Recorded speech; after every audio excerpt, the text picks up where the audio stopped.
जैसा कि पिछली कड़ी में हम कैप्टन स्नो का मामला देख रहे थे, हमने देखा कि किस तरीके से कुदरत ही उन्हें उनके पास्ट लाइफ की तरफ लेकर गई। यहाँ पर हम जेफ कीन के मामले का जिक्र कर रहे हैं, लेकिन जेफ कीन ने कोई पास्ट लाइफ रिग्रेशन नहीं करवाया। उनकी ज़िंदगी में जो कुछ भी घटा वो इसे मार्गदर्शकों द्वारा मिला हुआ मार्गदर्शन समझते हैं, कुछ प्रकृति का इंडिकेशन जिसे वो समझ सके, जिस पर वो चल सके, ये समझते हैं। वो कहते हैं कि ये संयोग से कहीं ऊपर है। उनका कहना है कि जो कुछ भी उनके साथ हुआ, जो उनको उनके पास्ट लाइफ से कनेक्ट कर सका, वो संयोग तो हरगिज़ नहीं था, बल्कि वो उनके मार्गदर्शकों की, इस प्रकृति की एक सोची समझी योजना थी। जिस तरीके से रॉबर्ट स्नो अपने काम में एक बेहतरीन ऑफिसर थे, इसी तरह से जेफरी कीन वो एक रिटायर डेकोरेटेड फायर फाइटर थे और वेस्टपोर्ट पर असिस्टेंट फायर चीफ थे। 2001 में जब वर्ल्ड ट्रेड सेंटर पर विनाश हुआ, उस समय जेफरी कीन ने बहुत महत्वपूर्ण रोल प्ले करा और इसी कार्य में उनकी यूनिट के लगभग 11 सदस्य थे जो अपना जीवन गंवा बैठे थे। रॉबर्ट स्नो की तरह जेफरी कीन भी अपने विभाग में बहुत जिम्मेदार व्यक्ति माने जाते थे। उन्होंने आश्चर्यजनक रूप से खुद को ही, वो किस तरीके से इस राह पर चल पड़े उन्हें खुद भी नहीं पता, लेकिन उन्हें ऐसे लगा जैसे उनका जो पिछला जीवन है उसकी तरफ ये प्रकृति उन्हें खींच के लेके जा रही है। और वो बार बार इस बात पे जोर देते हैं कि ये सब कुछ जो कुछ उनकी लाइफ में हुआ उसे वो संयोग नहीं कहेंगे, वो संयोग तो हरगिज़ नहीं था। उनके सामने बड़े सिलसिलेवार तरीके से एक घटना के बाद दूसरी घटना, जैसे कि हम जानते हैं कि जिन लोगों को भी पास्ट लाइफ का एक्सपीरियंस होता है, प्रकृति कोई पूरा पास्ट का जीवन उनके सामने खोल के नहीं रख देती है, कुछ घटनाएं उस जीवन की महत्वपूर्ण उनके सामने आती हैं। इसी तरीके से जेफरी कीन के साथ भी हुआ और बड़े सिलसिलेवार तरीके से हुआ। बाद में उनका जो ये एक्सपीरियंस रहा, इस पर उन्होंने एक बुक लिखी। बुक का नाम था समवन एल्सेस यस्टरडे। इसमें उन्होंने अपना वो सारा एक्सपीरियंस बयां किया है जो इस प्रकृति ने उन्हें मुहैया कराया, इंसानों ने नहीं, प्रकृति ने। समवन एल्सेस यस्टरडे ये जो बुक है, इसमें जेफरी कीन अपने बारे में बताते हुए कहते हैं कि ज़्यादातर लोगों की तरह मैं बस अपने काम से मतलब रखता था और बस यूं ही ठोकरें खाते हुए जीवन गुजर रहा था। लेकिन अचानक कुछ ऐसा हुआ जैसे ये दुनिया मुझे अपनी मर्ज़ी से चला रही हो। यहाँ पर वो ये कहना चाहते हैं जैसे ये प्रकृति उन्हें अपनी मर्ज़ी से चला रही हो। आगे उन्होंने कहा कि अचानक से ऐसा हुआ जैसे ये जो असाधारण मेरे जीवन में घट रहा है वो सामान्य बन गया है। लोगों के लिए असाधारण है, लेकिन उनके लिए सामान्य बन गया है। और जो भी अजीब घटनाएं अब तक उनके जीवन में हुई, उनका मतलब जो पहले उन्हें समझ नहीं आता था, अब समझ आने लगा है। उन्होंने कहा कि मैंने ऐसा महसूस किया जैसे मैं कुछ एक बहुत फेमस लोगों का दोस्त रहा हूँ।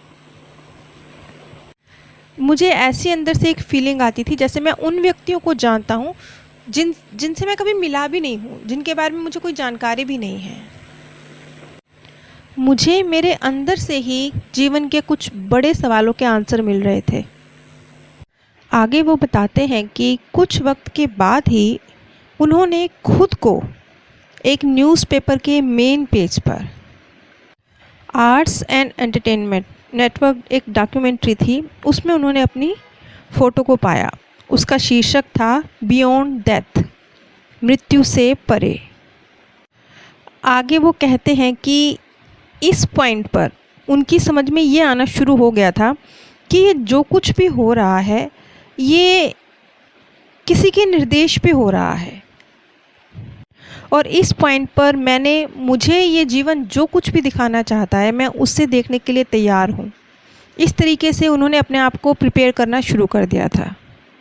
उनके जीवन में जो कुछ असामान्य सी घटनाएं घट रही थीं, वो चाहते थे कि ये जो कुछ मेरे जीवन में चल रहा है मैं इसका खुलासा दुनिया के सामने करूं, उनको और लोगों के साथ भी अपनी जो भी मेरे एक्सपीरियंस है उन्हें साझा करूं।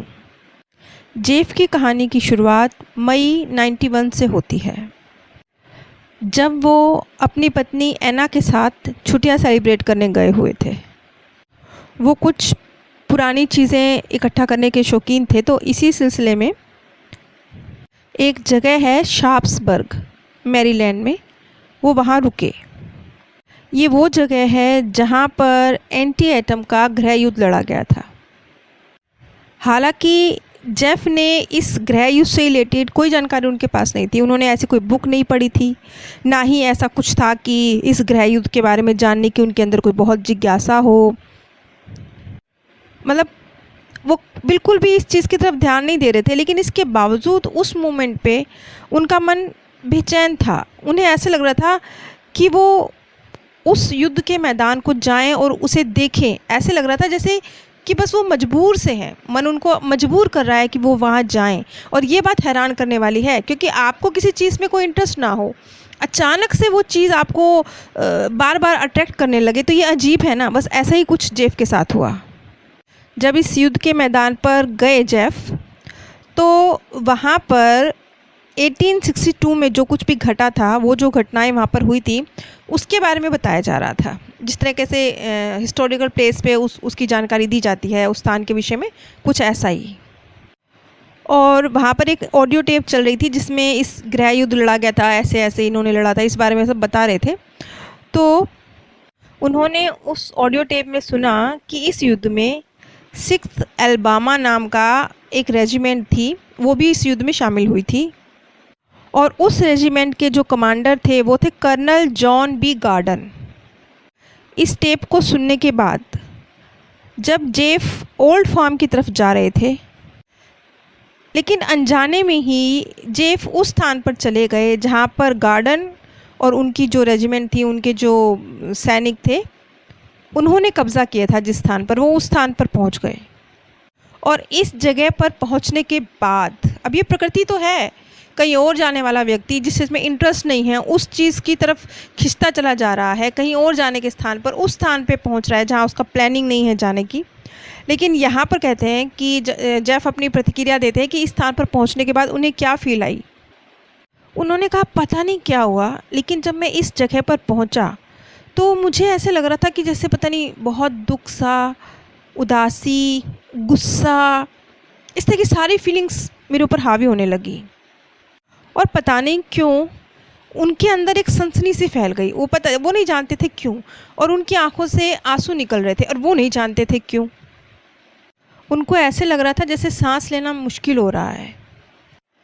मतलब वो सड़क पे खड़े हुए हैं, एक रोड पे खड़े हुए हैं, लेकिन सब कुछ नॉर्मल है, हवा चल रही है, लेकिन उनको ऐसे लग रहा है जैसे उनको सांस लेने में दिक्कत आ रही है, उनसे सांस नहीं ली जा रही। इस तरह की एक फीलिंग उनको आ रही है कि वो सांस नहीं ले पा रहे हैं।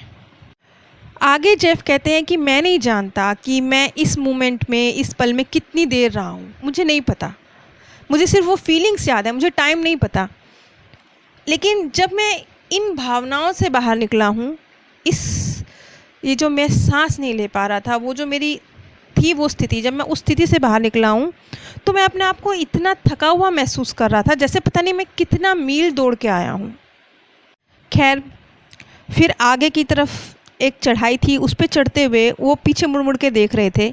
जो कुछ भी एक विशेष स्थान पे उनके साथ इस तरह की फीलिंग्स आई तो उनको, तो वो पीछे मुड़ के देख रहे थे उस जगह को और एक चढ़ाई पर चढ़ते जा रहे थे। अब ये देखिए कि ये प्रकृति उन्हें लेकर गई है उस स्थान पर जिस स्थान का पूर्व जन्म से उनका कनेक्शन है। ये प्रकृति लेकर गई है। उन्होंने कुछ नहीं सोचा था कि वो इस स्थान पर जाएंगे, वो अभी तक भी नहीं जानते कि उस स्थान से इनका कोई कनेक्शन है। वो कहते हैं ये जो कुछ भी हुआ था, मैं अंदर से हिला हुआ था और हैरानी हो रही थी कि ये हुआ क्या है मेरे साथ। मैं कहाँ जा रहा था, मैं कहाँ आ गया, और मुझे किस तरीके से अजीब, बस उसी एक विशेष स्थान पर, पूरी जगह पर नहीं, पूरा उस इलाके में नहीं, एक विशेष स्थान पर मुझे ऐसा क्यों फील हुआ। लेकिन वो कहते हैं कि मतलब इस सारे दौर से बाहर निकल के मैं फिर बिल्कुल थका हारा सा अपनी कार की तरफ पहुंचा हूँ और बड़ी मुश्किल से पहुंचा हूँ। जैसे पता नहीं क्या हुआ है इन मोमेंट्स में, मैं कितना ज़्यादा थक गया हूँ, बड़ी मुश्किल से मैं अपनी कार तक पहुँचा। और जब वो अपनी कार चलाकर वापस अपने होटल तक पहुँचे हैं तो होटल पहुँचने पर वो सामान्य हो गए, जैसे नॉर्मल व्यक्ति होता है। तो वो हैरान थे कि ये हुआ क्या। खैर, उनके साथ जो कुछ भी घटा इस बारे में उन्होंने अपनी पत्नी को कुछ नहीं बताया। वो कहते हैं कि मैं अपनी पत्नी ऐना को बताता भी क्या, मेरे पास खुद उन सवालों के जवाब नहीं थे, तो मैं क्या बताता उसे, मेरे पास तो खुद सवाल ही सवाल थे। खैर, शप्सबर्ग छोड़ने से पहले जेफ और उनकी पत्नी ऐना ये दोनों एक गिफ्ट शॉप पहुँचे और उस शॉप पर पहुंचकर उनकी नज़र सिविल वॉर क्वार्टरली इस शीर्षक से एक पत्रिका वहाँ पड़ी थी, उसके ऊपर उनकी नज़र गई और पता नहीं क्यों वो मैगज़ीन उन्होंने ख़रीद ली और घर आके जहाँ उनके महत्वपूर्ण दस्तावेज़ रखे होते हैं वहाँ उस मैगज़ीन को रख दिया। और कमाल की बात है, उसके बाद 1.5 साल तक उस मैगज़ीन को उन्होंने पढ़ा भी नहीं। ये प्रकृति कई बार बड़ा लंबा गेम खेलती है ना, मतलब कई साल लगे इस चीज़ को होने में, तभी तो वो मैगज़ीन ख़रीद भी ली। एक मोमेंट आया ज़िंदगी में, प्रकृति उन्हें उनके पास पथ की तरफ खींचना चाहती थी। अनजाने में वो उस जगह पर पहुँचे, अनजाने में उनको साथ जो कुछ भी घटा, अनजाने में उन्होंने उस मैगज़ीन को ख़रीद लिया जिसे उन्होंने पढ़ा भी नहीं। और उसके बाद 1.5 साल तक वो बस यूँ ही पड़ी रही मैगज़ीन उनके पास। अक्टूबर 92 में जेफ और उनकी पत्नी ऐना ये दोनों एक हैलोवीन पार्टी में गए। उस हैलोवीन पार्टी में कैंपवेल नाम की एक महिला थी जो कि कह लीजिए उन्हें दिव्य दृष्टि प्राप्त थी या शायद वो साइकिक थी। वो उस पार्टी में मौजूद थी और सब लोग जैसे उनसे पूछ रहे थे अपने बारे में तो वो बता रही थी। और जब वो कैंपवेल नाम की वो जो महिला थी उसके सामने पहुँचे हैं तो जो कुछ उसने कहा उसके बाद जो भी उनका वो एक्सपीरियंस था, अपनी उन छुट्टियों का जो एक्सपीरियंस था वो उनकी आंखों के सामने आ गया। अब बारबरा कैंपवेल वो जो महिला थी उन्होंने उनसे कहा कि उसने उनके पास्ट के बारे में बताया कि आप एक सैनिक थे और एक युद्ध के मैदान में गोलियों से एकदम छलनी हो गए थे। अब वैसे वो इन चीज़ों पर भी बिलीव नहीं करते थे, लेकिन जब वो महिला उनको ये बात बोल रही थी तो उनको एक तो अपना वो एक्सपीरियंस याद आ रहा था, दूसरा उस मोमेंट पे वो ऐसे फील कर रहे थे कि जैसे बस वो ज़मीन पर छलनी पड़े हुए हैं, गोलियों से छलनी पड़े हुए हैं और उनकी आत्मा उनके शरीर के ऊपर तैर रही है। ऐसी उनको एक फीलिंग आ रही थी जब उस महिला ने उनको इस बारे में बताया। जेफ कहते हैं कि पता नहीं क्यों, यहाँ पर भी उनके पास जवाब नहीं है इस बात का कि क्यों, लेकिन बारबरा जो कुछ कह रही थी उन्हें सही लग रहा था। और कहते हैं कि इतना ज़्यादा वो खो गए थे बारबरा की बातों में, उस पर इतना ज़्यादा उनको वो दृश्य उनकी आंखों के सामने आ गए थे कि अचानक से उनके मुंह से निकल गया, अभी नहीं, अभी नहीं। ये शब्द अचानक से उनके मुंह से निकले। खैर, वो पार्टी ख़त्म हुई, वो घर आए, लेकिन उन्होंने फ़ैसला कर लिया कि ये एंटी एटम का जो युद्ध हुआ था वो उस युद्ध से रिलेटेड जो वेब मैगज़ीन उन्हें याद आ गई, वो मैगज़ीन उन्होंने गिफ्ट शॉप से ख़रीदी थी, वो उसे पढ़ेंगे। और उस मैगज़ीन को उन्होंने मई 91 में ख़रीदा था और ये अक्टूबर 92 की बात है। और जैसे ही उस मैगज़ीन का पन्ना उन्होंने पलटा तो इसमें एक तस्वीर थी और उस जगह का भी चित्र था जहाँ पर वो फीलिंग्स हावी हुई थी ना, एकदम से दुख, घबराहट, क्रोध, इस तरह की एक फीलिंग्स हावी हुई थी ना जेफ पर। बस जैसे ही उन्होंने उस मैगज़ीन का पन्ना पलटा, उसी जगह पर उसी जगह के बारे में थी, उसी स्थान के ऊपर एक व्यक्ति की तस्वीर थी और उस व्यक्ति को देखकर एक बार फिर उनके मुंह से वही शब्द निकले, अभी नहीं, अभी नहीं। और जब उस मैगज़ीन को उन्होंने पढ़ना शुरू किया तो उन्हें पता चला, क्योंकि उस युद्ध के बारे में लिखा हुआ था ना उस मैगज़ीन में, तो उन्हें पता चला कि अभी नहीं, ये जो कर्नल जॉन बी गार्डन थे उन्होंने अपनी जो उनकी रेजिमेंट थी 6ठी अलबामा जिसका नाम था, उनको जो उन्होंने आदेश दिया था वो आदेश था अभी नहीं। वो जो दूसरी उनकी अपोजिट सैनिक थे वो उनके सामने आ रहे थे और जो उनकी रेजिमेंट के लोग थे वो गोलियां बरसाने को लेकर चिंता कर रहे थे कि और वहाँ से वो आदेश दे रहे थे अभी नहीं। मतलब जो उनका कर्नल है वो कह रहा है अभी गोलियां नहीं चलानी, लेकिन जो सैनिक है उन्हें लग रहा है कि गोलियां चलाने का वक्त आ गया है। जो गोली चलाने का आदेश बी गार्डन की तरफ से मिलना था वो तब तक नहीं दिया गया जब तक कि जो यूनियन सेना थी, अपोजिट सेना उनकी, वो उनसे 100 गज से भी कम दूरी तक रह गई थी, तब तक उन्होंने आदेश नहीं दिया।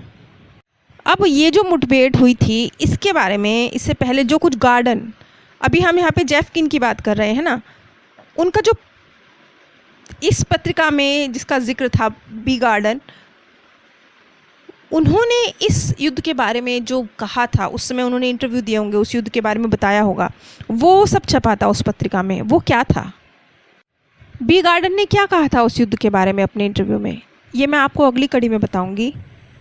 जेफ किन के केस को अभी तक आपने जितना भी समझा है, और रॉबर्ट स्नो के केस को भी हमने पिछली कड़ियों में, 2-3 कड़ियों में उनका केस भी कवर किया, तो यहाँ पर हम देखेंगे कि इनमें दोनों ने, इस तरह के बहुत सारे केस हैं, इन दोनों ने कोई कोशिश नहीं करी है अपने पास्ट बर्थ को याद करने की। और जैसे नॉर्मली होता है ना कि बच्चों को याद रहते हैं अपने पास्ट बर्थ, ऐसा भी नहीं है, क्योंकि इन दोनों के ही सामने, रॉबर्ट स्नो के भी सामने और जेफ किन के भी सामने, जब ये सब कुछ हुआ तब तक वो रिटायर हो चुके थे। आप देखिए उम्र का 60वां दशक भी वो पार कर चुके थे। और आमतौर पे पुनर्जन्म के केस कौन से होते हैं, वो होते हैं जब बहुत छोटे बच्चों को याद रहते हैं, 3-4-5 साल तक याद रहते हैं, मोस्टली ऐसे ही होता है। लेकिन ये प्रकृति है ना, प्रकृति जब जो सही समझती है तब वो करती है, जो हमारे लिए फ़ायदेमंद है। जब हमारे मार्गदर्शक के जो आदेश हैं उन्हें कैच करने के लिए हम सक्षम हो जाते हैं, क्योंकि हमारा भी तो सबकॉन्शियस माइंड इतना जागृत होना चाहिए ना कि जब हमारा मार्गदर्शक हमें आदेश दे रहा है तो हम उसे कैच कर पाएँ। तो शायद इनकी जो वक्त था वो अभी आया था, उम्र के इसी पड़ाव पर। तो उन्होंने जब अपने मार्गदर्शक की जो निर्देश थे उन्हें कैच किया, इस प्रकृति ने जब फैसला लिया उनके सामने रहस्य उद्घाटन करने का, तब उनके सामने हुए। और किस तरीके से सालों लगे हैं, एकदम से कुछ नहीं हुआ, कुछ दिनों का खेल नहीं है ये। अच्छा, यहाँ पर 2 चीज़ें और आप नोटिस कीजिए। वो कहते हैं ना कि जिधर एनर्जी जाती है वहीं वस्तु ग्रो करती है। बस कुछ यही चीज़ पे ध्यान दीजिए कि रॉबर्ट स्नो का केस हो चाहे जेफ किन का केस हो, इन दोनों को ही जब प्रकृति उनके पूर्व बर्थ की ओर खींच रही थी उम्र के 60वें दशक के बाद, तब उन्होंने इस चीज़ को बड़ा सीरियसली लिया। अपने धर्म के खिलाफ ये चीज़ थी, इसके बावजूद सीरियसली लिया, खोजबीन करी, इस पर उनका मन अटक गया। यानी प्रकृति ने भी सोच समझ के उनको यहाँ तक पहुँचाया। व्यक्ति उस चीज़ को कैच करने के काबिल है, तब दिया है उस चीज़ को, यूं ही उनके हाथों में कुछ नहीं आके गिरा। मान लीजिए रॉबर्ट स्नो या जेफ किन, इनके सामने प्रकृति कुछ रहस्य उद्घाटन करती, लेकिन ये परवाह नहीं करते, ये कहते मन का वहम है, कल्पना है, छोड़ो आगे बढ़ो। तो हो सकता है प्रकृति समझती कि अभी ये तैयार ही नहीं है, और वो जो चैप्टर था जो शायद आगे और खुल सकता था वो वहीं क्लोज हो जाता। लेकिन ऐसा कुछ नहीं हुआ। ये चीज़ सालों में जाके उन लोगों के सामने आई, लेकिन आई। तो इस तरह के बहुत सारे केस हैं जो उम्र के किसी भी पड़ाव पर उनको उनके पास्ट बर्थ के साथ प्रकृति ने कनेक्ट किया है। अब इसी केस को हम अगली कड़ी में कंटिन्यू करेंगे। अगर आप मेरे द्वारा शोक सभा में शांति संदेश चाहते हैं तो स्क्रीन पर दिए गए व्हाट्सएप नंबर पर संपर्क कर सकते हैं। आप सभी पर परमात्म सौंदर्य, प्रेम और आनंद सदैव बरसता रहे। आप सभी दिव्य परम धाम में स्थान प्राप्त करें। जैसा कि पिछली कड़ी में हम कैप्टन स्नो का मामला